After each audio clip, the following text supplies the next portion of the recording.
Hey everybody, Tom Woods here. Our old friend from the Libertarian Institute, Keith Knight, is back with us again. And man, does he have a great project that I endorse wholeheartedly. I hope everybody gets a copy.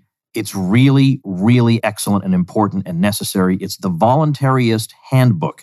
And it's a series of about 50 selections from some of the best people in our movement, the smartest, most persuasive, and of those people's work, he's picked out really the most provocative, the most relevant, the most convincing stuff they've done.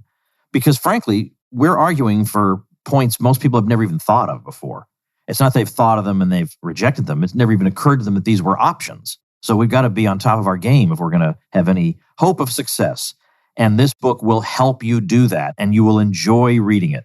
You will really enjoy reading it because your mind is just blown. No matter how well you know this material, your mind is just blown chapter after chapter by this. So it's a really, really great piece of work. Keith, welcome back. Tom Woods, thank you so much for having me. All right, this is going to be great. You know, I see a lot of myself in you in that all of a sudden you just burst onto the scene some time ago and you're full of this youthful energy and enthusiasm that comes from encountering this whole tradition of thought and being spellbound by it and thinking, I cannot immerse myself in this stuff enough, and I want to make a contribution to it too, and I want to do what I can to spread the word about it. I think that sounds like a fair summary of Keith Knight, does it not? Yeah, it definitely does, because originally the corporate press was just issuing what seemed like universal opinions. We have to hate this thing, COVID, or Putin, or Iran, or the Taliban, or the Republicans. It seemed like there was never a real sound reason to support or oppose something. So then when I come across something like the works of Rothbard or Hoppe, I say, well, heavens, this is looking at the world through a totally different lens. So I wanted to have a book that I could just send to people, give them a free PDF if they want. This way they could be introduced to these ideas and not have to tune into 42 minutes of Brian Stelter every night to see what's going on in the world. Well, honestly, if somebody reads this, that person will have seared into his brain a way of looking at the world, a filter through which to understand events that will serve him well throughout life. And I think these selections are very well chosen. In fact, I really think that this has become one of the go-to books that you want to refer people to in this area of, let's say, voluntarism or anarcho-capitalism or whatever. I actually think I would refer people to this when they are, let's say, curious about what we think, or they've absorbed a lot of minarchism, and you say to them, okay, but I think you may still have some assumptions that need to be examined. This is the next one because it's just unrelenting. It is merciless. It is one chapter after another of some of the best minds we have, living and dead. I love your selections. Some of them are selections I'd forgotten about, but then I looked at the table of contents and I thought, oh, yeah, I remember this one's good. You absolutely have to have this. So let's talk about that, by the way, here. I noticed, by the way, I may just point out, there's a selection from Woods here in the book. That was kind of nice to see. A little tear came to my eye here. Are there people, let's see, let's try to think about this, because when people think about libertarianism in the general public, they think of Ayn Rand and Milton Friedman and John Stossel. And maybe if they are really advanced students, they think of F.A. Hayek. Yeah. And yet, I don't think, as I'm looking over here, I don't think any of those people figure into this book. Now, that could be because they're not pure so-called voluntarists. That's true. So why don't we start there, first of all? Let's start, first of all, with what that term means. And then I want to get into the selection of these particular people as representatives. So as far as people like Hayek go, Chapter 50 is just a collection of all my favorite quotes on these topics. And Hayek is in there, Mises is in there, a lot of our other heroes who I didn't have room for a full chapter. They have tons of quotes in those sections. Right. Yes. So the term voluntarism, I'm using Auburn Herbert, the founder of voluntarism, his definition, the moral position which maintains that no peaceful person can justly be submitted to the control of others in the absence of his or her own consent. That is what I mean when I refer to voluntarism. I have a list of all the terms on pages, I think it's 2 and 3. This way, people are at least on the same page with me. So when I say capitalism, people don't necessarily assume big business getting the troubled asset relief package. They can tell by these definitions that has nothing to do with the institutionalized recognition of private property and non-aggressive contractual exchanges between private property owners. I've had Sheldon Richman on the show to talk about a variety of topics, but one time I had him on to talk about one of his books, and we were really talking about some of the foundational principles of libertarianism. You have him in here more than once. One of them is in chapter 9 called Social Cooperation. And as I look at that, it reminds me that some of what, let's say, people who dislike us have managed to do is to demonize us by using boogeyman terms about what we believe. So it's trickle-down economics, or phrases like the rich get richer and the poor get poorer, or the survival of the fittest, or something like that.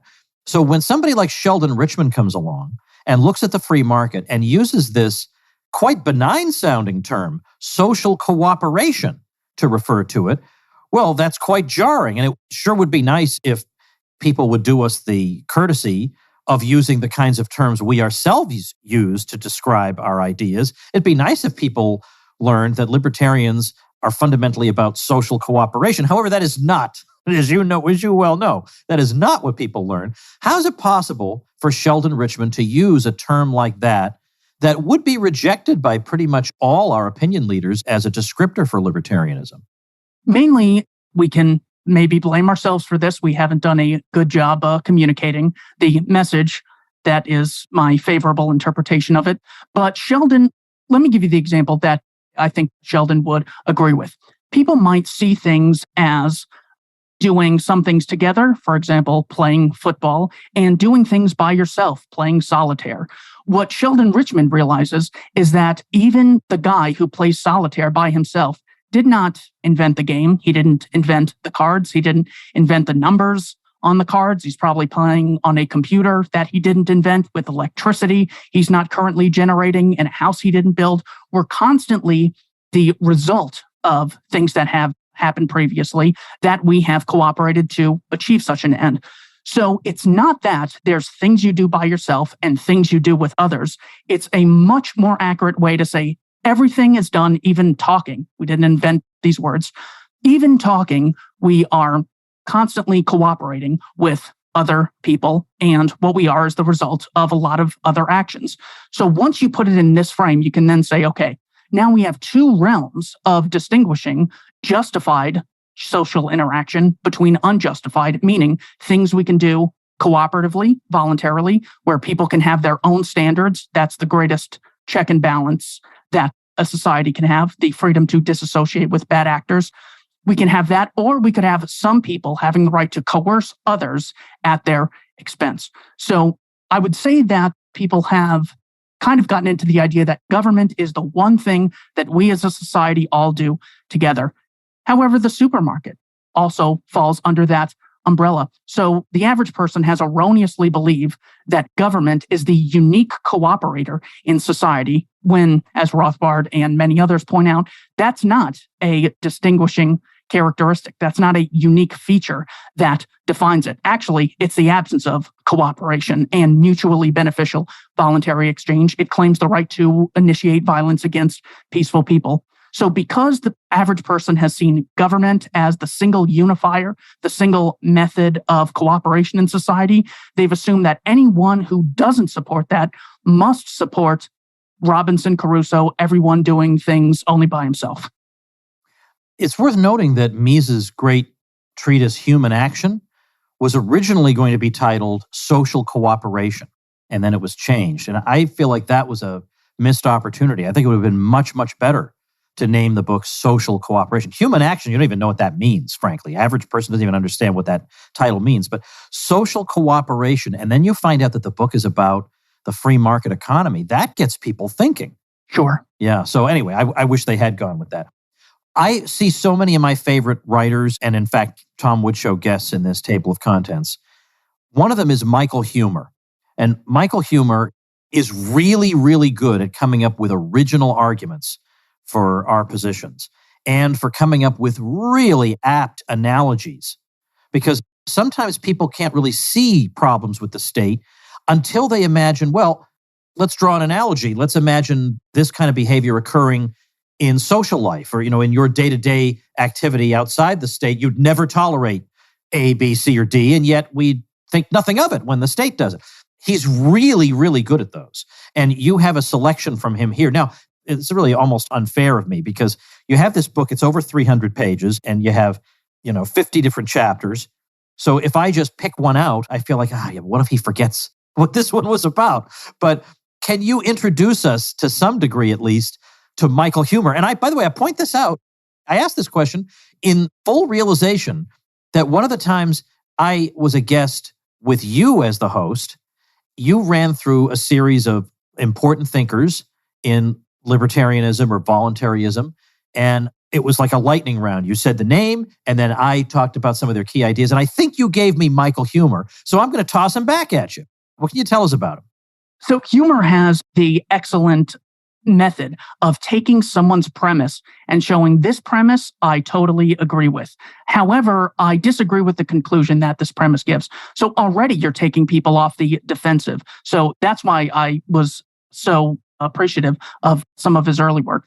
And you're absolutely right. When it comes to things like, the state does things daily that we would commend as terrible if anyone else did them. For example, how I can't imagine a 24-hour period that's gone by where someone hasn't thrown at me bad working conditions in the Industrial Revolution, as if ushering in a state automatically improves working conditions for the globe.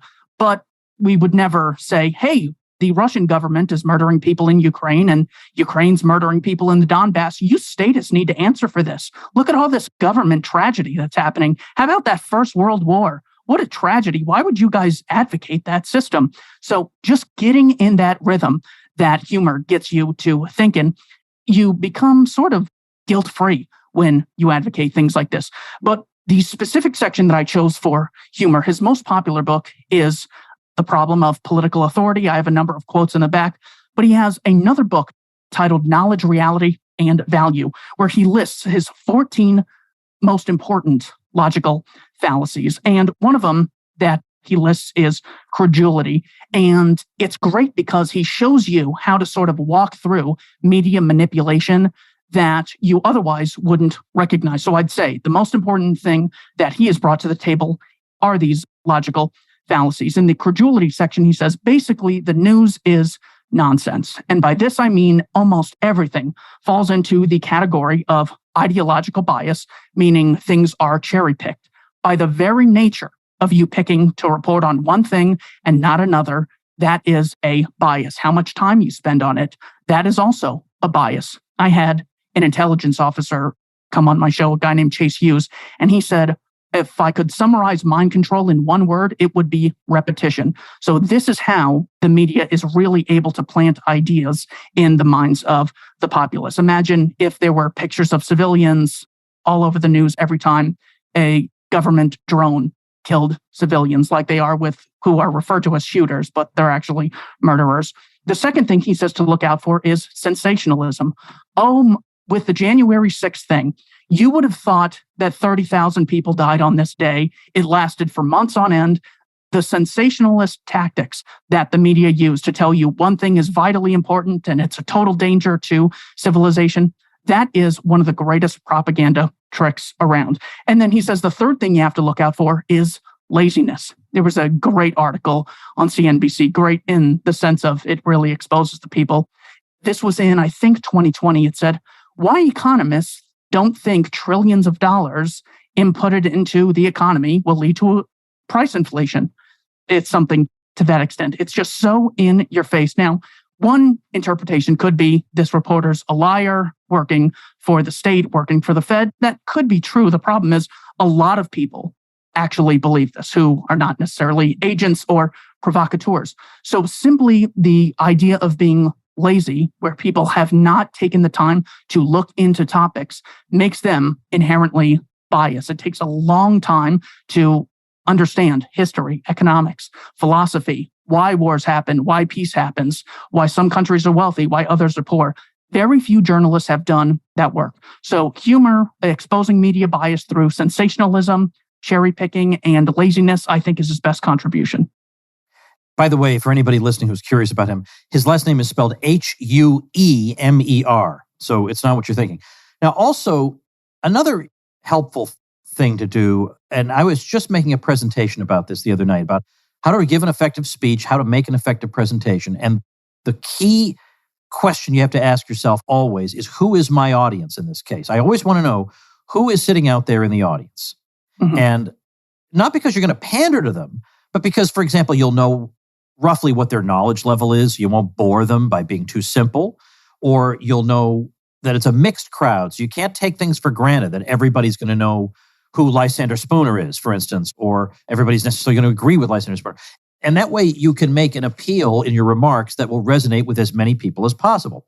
Well, I say this by way of introduction to the piece you have in here by Lou Rockwell, which is a right-wing case against the police state, because here you might not think you're interested in reading an article like that. But the point is, there are a lot of people who do need to read that, because they think that if you have objections to the police, that makes you some pinko commie. And so therefore they have to be in support of the police. But that's not necessarily exhaustive, of all the possibilities. So how is, now again, I'm asking a lot of you here to have memorized your entire book consisting of selections by other people. But how does Lou frame that? Just as you would, or as almost anyone would oppose a monopoly on books or computers, they might say, well, this would lead to a disincentive for them to keep improving, because if you have a monopoly on books or computers, you basically have the market cornered, and you can have high prices, people can't go anywhere. You can have low quality and people can't go anywhere. What Lou Rockwell does is he takes the wisdom of Gustave de Molinari and says, for the same reason we should oppose monopolies in these other areas, the desire to have security in your persons and property, there's nothing about this that is so unique that it violates these economic laws of needing competition, of needing the freedom to disassociate with bad actors, with people who provide poor quality. So the same thing would apply. Now, getting into why someone who is specifically conservative might find this troubling. The average conservative could be summarized that they see a lot of things through the lens of civilization versus barbarism. Well, certainly if we're talking about great mass murder, great mass property damage, the state is absolutely king of these tragedies.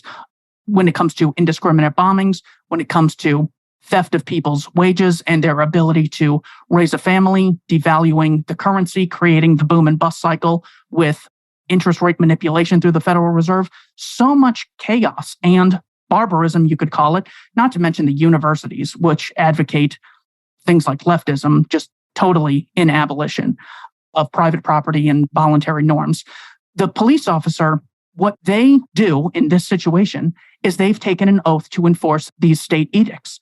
So you can actually see them as one of the root causes of the most amount of barbarism that exists. And having a heavily funded police means at any time it can be turned on you, and you would not have the right to disassociate with them because they are, in effect, a monopoly, a coercively funded one, which has the right to do things that no one else has the right to do. So I think the conservative confuses the desire for security and stability with the assumption that this group, police, is the sole provider of this thing. When you look at things like PayPal, eBay, Amazon, all of these places have the incentive to provide you with security in your transactions. Alarm systems and private gun ownership do a great job of deterring crime. So it does not necessarily follow that if I desire security, I desire a state. In fact, you might actually say the opposite. Security is so vitally important, we can't leave it up to a coercively funded monopoly.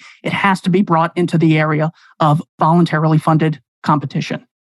How did you choose these selections? First of all, you have to be extremely well-read to be aware of them all, for one thing. Some of them are really classic pieces. Sometimes you had to go to the trouble of excerpting from a much longer selection. But what was your criterion? Originally, I was a progressive, and then I became a conservative, and then a voluntarist. So I looked through all the things that I had read and saved, and I said, okay, which ones of these were like the real, I guess you could call them red pill moments or times that something really stood out to me is, wow, this really changes the way I see the world, or I can analyze problems. And so I really went through all the research that I had previously done and said, it was this book, or it was this chapter, or it was this quote in this book. So having underlined a lot of things in previous books that I've read certainly helped.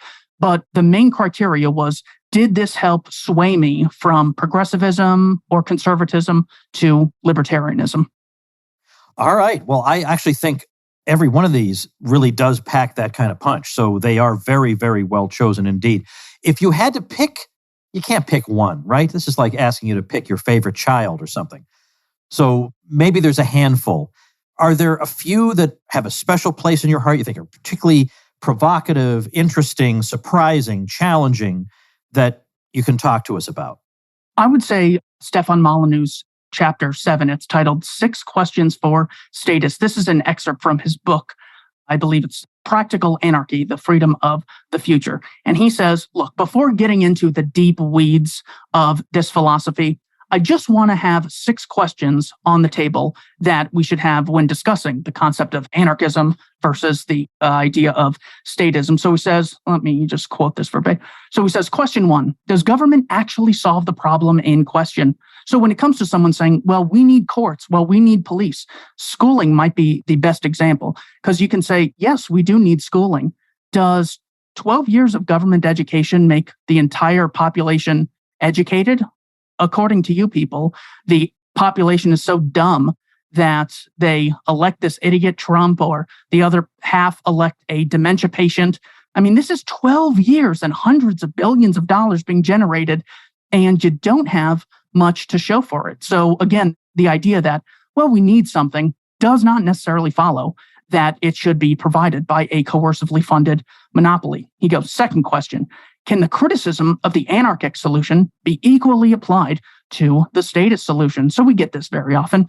If there were private security firms, one might not like the other, tensions might rise, and they might start using weapons that they have against each other and committing murder. Well, one could ask, is there a history of governments ever going to war against each other? I mean, it's so ridiculous. But at the same time, this is a question that a lot of people actually bring up. And Molyneux later in this book says, now the cost of violence is extremely high. So if you have a group which receives its funding coercively, that's going to incentivize more war than would otherwise exist if people had to bear the cost of their actions. So again, this is very common. People will accuse the voluntary sector of something that applies to the state. I think profit might actually be the best example, where people say, the thing about the free market is it's profit seeking. Okay, as if Chuck Schumer and Nancy Pelosi are a couple of volunteers who have never made any money, as if teachers don't get paid. Well, if it costs you 50 cents to drive to work and you make $200 that day, you've profited greatly. So again, they keep having these criticisms that also apply, or apply many times over, to the state. He then says, is anarchy accepted as a core value in non-political spheres? So it's just fun asking people on social media whether or not they have a license to issue their opinions, and couldn't this be a threat to democracy and civilization if we have unregulated conversations in so many areas of people's life? They demand that they're able to do something without a third party coercing them. Thomas Sowell makes the great point that the people who are very passionate about legalizing consensual intercourse among consenting adults have no desire at all for those same two adults to base their actions on consent in the economic sphere. So is there any other time? Is it always okay for a third party to coercively impose themselves? And why in some cases and not others? He said, would the person advocating statism perform state functions himself? Said, would you be willing to use actual force to force someone to fund an educational program? Well, then anyone who's an author can basically force fund their operation so long as they provide a book which educates people. So if the justification for the state schooling system is that, well, it's necessary. Well, food is necessary. Can anyone coerce someone else so long as they later get food from it? Molyneux goes on, can something be both voluntary and coercive at the same time. This is the concept of the consent of the governed, which legitimizes democracy while vilifying monarchy. Yet, if it's consensual, why are there laws threatening to put people in jail if they disobey? So he says there's no logic behind this. And then finally, he says, does political organization change human nature? So if your idea is that human beings are so bad there can't be a state, what species of people do you want to occupy this government? Does someone getting elected to office make them stop being greedy? To the contrary, if people are greedy, you want to channel that greed into the voluntary sector where they can't take a penny out of your pocket unless someone voluntarily gives it to them, or they can't get a second of your time unless they choose to allocate the scarce resource of their time to you. So I would say that was my favorite just because it was such a heavy hitter for me. I, of course, now have to ask the question, what made you stop being a progressive? It was getting introduced to Glenn Beck because I had heard that basically, look, we want to give people stuff. We want to give them healthcare. We want education. We want these opportunities. Yet there are actually people that are against this. And I don't know what it could be. So it has to be because, the America racist history has to be because the current president at the time, Barack Obama, is Black. So I went to Glenn Beck's show to hate watch him. And he mentioned that there is a part of the Affordable Care Act, which of course has increased healthcare prices, that does not allow people, I think it's called the individual mandate. And he said, this forces people to buy something against their will, whether or not they want it, if they want to take the risk, if they want to gamble, if they want to skydive, very risky things. If you want to join the military, isn't that risky? Well, if people want to take their own risks, they should have the right to do so. And so first, this was just such a life-changing moment for me because I had just assumed there can't be any good arguments.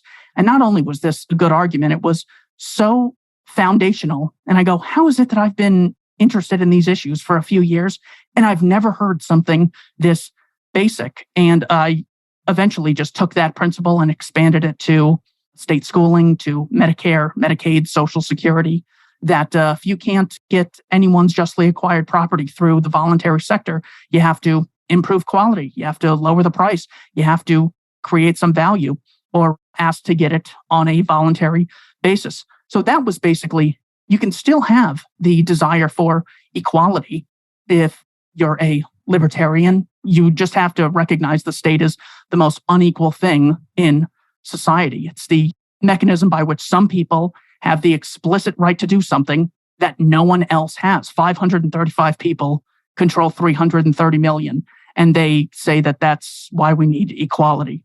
So it was flat out contradictions that most likely did it. And then also, that is a self-serving answer. I did so totally logically, but it's very possible that it was just because progressives are so explicitly racist and sexist that I'm just like, gosh, I really don't like hanging out with these people anymore. So when I was introduced to people like Ed Stringham, Jeffrey Tucker, guys in suits and ties who call themselves anarchists, I go, okay, well, I'm at least willing to listen to these people because they're not a bunch of, trash can throwers and people bashing a Starbucks or something.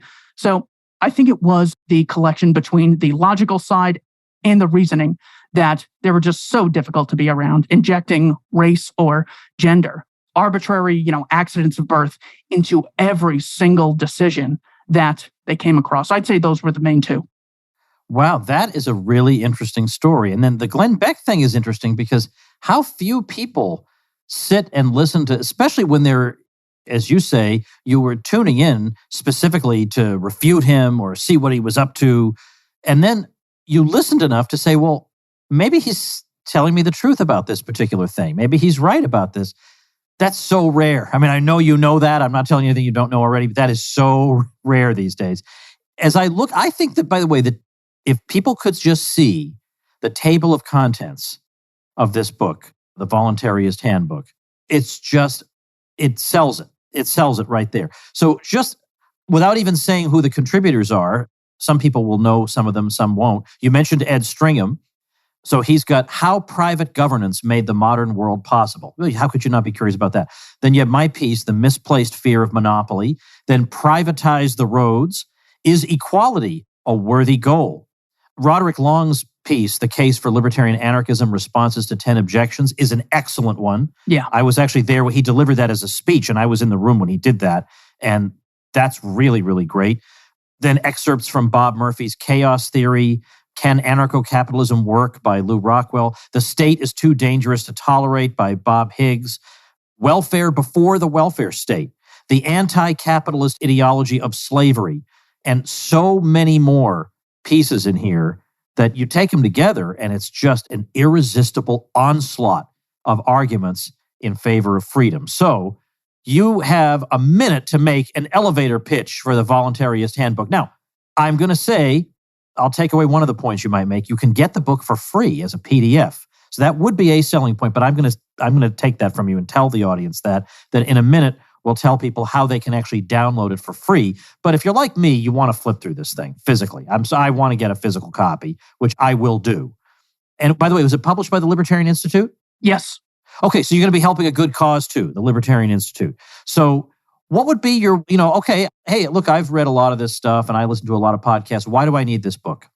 This is a collection of works that tries to approach the same end, achieving your ends in life voluntarily, through 50 different starting points. So you can actually scram through and look at any chapter. Roderick Long's healthcare chapter, for instance, is a great starting point. So if you're someone on the left who feels like a large portion of society is left out of the great deal of the human experience, you can look at people like Roderick Long and Sheldon Richman. If you're a conservative, you can check out the excellent chapter, The Reluctant Anarchist by Joe Sobran, the former senior editor of National Review for 18 years. He worked with William Buckley and then met Murray Rothbard and Hans Hermann Hoppe and said that actually the great deal of our problems are the result of the idea of statism, that people have a different moral double standard. And also people on the right, like Hans Hoppe in his excellent article in this collection, Marxist versus Austrian Class Analysis. He takes the principles of Marxism and says, even if you believe these things, I believe that if you apply them consistently, you can see that the great exploiter in society is not people in the voluntary sector or the rich, whoever they are. It's actually the people who achieve their ends coercively, whether it's someone stealing on a small scale or someone in a Ponzi scheme or the biggest thief of all, the state. So because you're able to have 50 different starting points for how you can come to the same conclusion, I think this book does that effectively, and that's why people should check it out. Very, very well done. By the way, that Hoppe piece, Marxist and Austrian Class Analysis, when I was first getting to know Michael Rechtenwald, who's an ex-Marxist from NYU, he was mostly over on our side by that point. But, he's still got some Marxist ideas that maybe he was unsure of how do you respond to them. And I actually referred him to this article because I thought it was so well done that if you look at the claims of Marxism in their purest form, according to Hoppe, you can in fact find some truth in them. The problem is they're just misapplied. Yes, there are exploiters. You're just misidentifying who the exploiters are. And he just goes through and makes, I thought, a case that is very helpful for somebody who still has some Marxist baggage to say, wait a minute here. Okay, maybe there is something to this libertarianism or voluntarist argument. So on the show notes page, tomwoods.com/2158, I'm going to link you to how you can get this book in a hard copy. So if you're old-fashioned like me, so you can flip through it. But I'll also include a link to how you can get a free PDF download of the book. So if you don't feel like spending 1 red cent, you do not have to do that. So that'll be, once again, at tomwoods.com/2158. Keith, always a pleasure talking to you. Thanks for being here, and congratulations on this very worthy project. Thank you so much, Tom. I really appreciate it. All right, everybody, I am heading out the door because I'm going to be staying, even though I'm only 45 minutes away from this place, I'm going to be staying in Orlando for a couple of nights this weekend because I'm putting on a little conference, and it's a members-only conference. It's for people who joined me back in February in the Tom Woods School of Life, where we've spent the past half year looking at one area after another where we can get better in our lives, better at managing money, better at getting our kids educated in a hostile world, better at figuring out where you can live in this crazy country, where you're least likely to be harassed. We're doing business coaching for people who need that. We're talking about health, how to stay healthy, without listening to what Dr. Fauci has to say. What are the real paths to health? Just the other night, I did a presentation on how to give an effective speech. And I went through clips of some of my own speeches, and I explained in real time with the video playing in the background, here's what I was doing here and here's what I was doing there. So it's a lot of fun. It's transformational. It's helped a lot of people. And this weekend, we're having a conference, again, on all practical things. No theory, no non-aggression principle, all practical things about how you can prosper in a world that hates you. And it is concluding with comedy from Dave Smith. So it's going to be great. I didn't even tell people we were going to have an in-person event that they could choose to attend. I just threw it in as an unannounced bonus because that is the kind of guy I am. My members don't have to pay 1 cent to attend this event, to see Dave Smith, to hear all these practical talks, to socialize, to have fun, to meet other people who are tired of whining and want to actually pick up some tools and do something. I'll be reopening the School of Life to more members first few days of August, and then the doors will swing shut again. So hop on the waiting list at tomschooloflife.com. See you next week. Become a smarter libertarian in just 30 minutes a day. Visit tomwoods.com to subscribe to the show for free, and we'll see you next time. Like the sound of The Tom Woods Show? My audio production is provided by Podsworth Media. Check them out at podsworth.com.